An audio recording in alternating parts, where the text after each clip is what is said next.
one of the biggest lesson na natutunan ko is we are allowed to disappoint other people.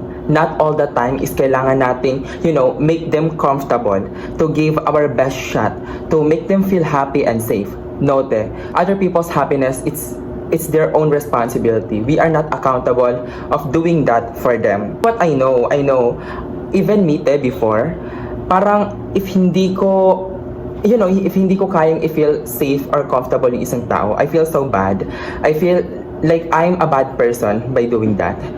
Kahit na na-cross natin yung boundary ko, I still pleasing their own validation to look at me as a perfect person, as someone na kind, as someone na hindi kayang magsabi ng no. Yung scenario is so close with people pleasing. If you have these thoughts, you are a people pleaser. And hindi ko i-exempted ang sarili ko because I'm still working on that thing and I know kasi sobrang taas ng tingin natin sa sarili natin, yung self-image natin, and ayaw natin na tingnan yun ng ibang tao as bad, that we are a bad person, that we are someone na who always say no or not kind to them. Chini-chase natin yung validation ng ibang tao.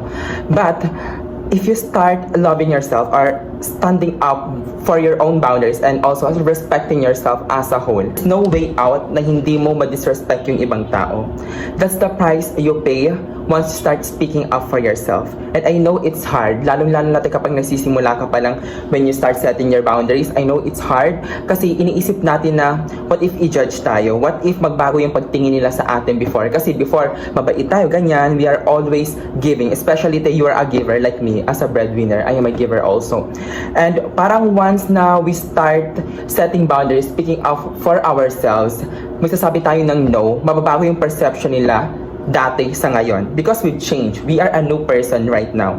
But you must remember then na that's the price you pay. There's always price you need to pay in everything you are doing. Example, diba, you are a people pleaser, so you are seeking for validation, pleasing them as a whole.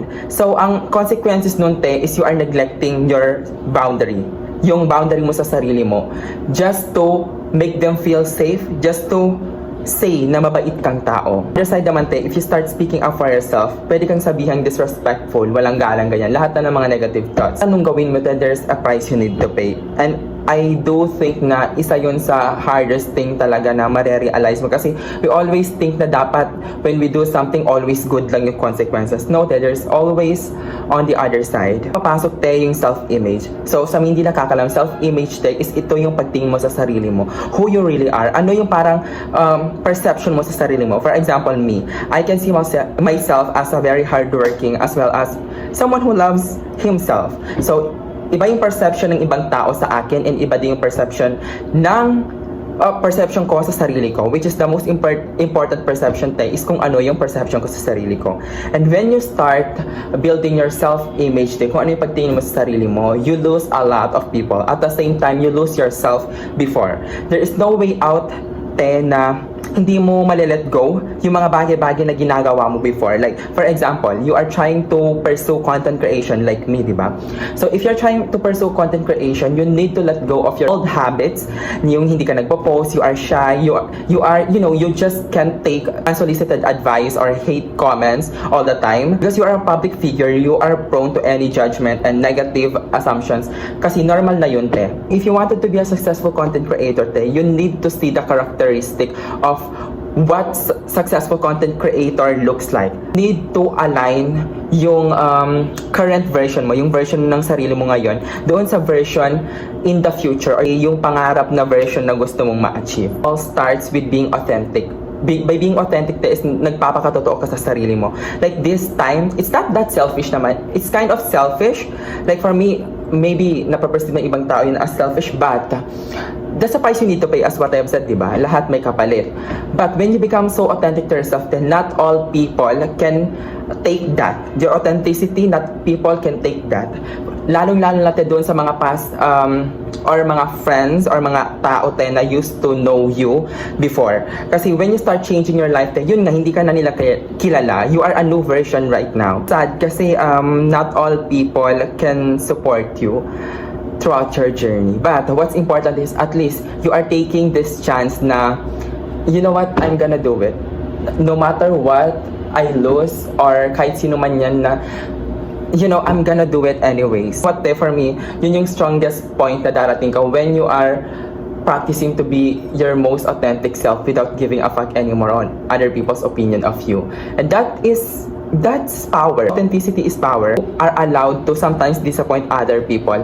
Kasi as long as you become authentic sa sarili mo, yung mga right people or yung mga taong talaga makakagets ng vibe mo for who you really are will come to you without any hesitation or parang any limitation na you need to act like this. Dapat ganito ka. Dapat they will not cage you or parang ikukulong ka lang sa isang box to perceive as someone na kung ano yung gusto nila. But this time, if you are being authentic sa sarili mo, you are perceiving or acting, presenting yourself in the whole world, OA. Hindi, presenting yourself out there as authentic as you. Kung ano yung gusto mo, kung ano yung aligned sa'yo, sa sarili mo. You believe that you don't need to force or manipulate anything in your relationship that you have right now. As long as you are being authentic to yourself, the right people will understand you and will accept you no matter what. Kahit na ano pa yan, may kapansanan ka or what, if they accept you as a whole, as who you really are, they will accept you without any boundaries or any limitations. So this message is for all sa lahat ng mga people pleaser buddies ko dyan. Same as me before, I'm still practicing. And wag yung masyadong i-rush. It takes a lot of healing, to be honest, to be not people pleaser anymore. Take your time. Basta, as long as you are trying. And it's a waste of time, to be honest, to put so much energy and effort sa ibang tao na hindi naman kayang i-appreciate if hindi mo ginagawa yung bagay na gusto nila para sa sarili lang nila. They don't care about you. They don't care about your interest. They care what benefits they can have from you. So, it's not a two-way relationship. Let's end that conversation. Let's now focus lang let's put our energy as a whole lang din sa mga taong talagang worthy, who see us as a valuable person for being authentic as who we really are. Kahit na, say na cringe tayo, sometimes bangag tayo or lutang tayo, they accept that and they can understand you. I think if mahanap mo yung mga ganung tao, wag mo na silang let go, or you can let go them naman if may mga problemang mangyari in the future, but treasure them. Sometimes you need to be selfish in order to choose yourself, but kailangan mo din makiramdam. Yes, choose yourself, but set boundaries for yourself as long as set boundaries sa ibang tao. That's what I'm saying, na you need to build your own self-image, kasi kahit na mag-give ka ng effort sa ibang tao, you cannot left yourself depleted or parang na-take advantage kasi ginawa mo yun kusa. Wala kang parang sinunod na standard or parang perception ng ibang tao. You did it because you want it. That's all. It's okay to disappoint other people. It's okay to lose friends, to lose someone who used to know for a very long time.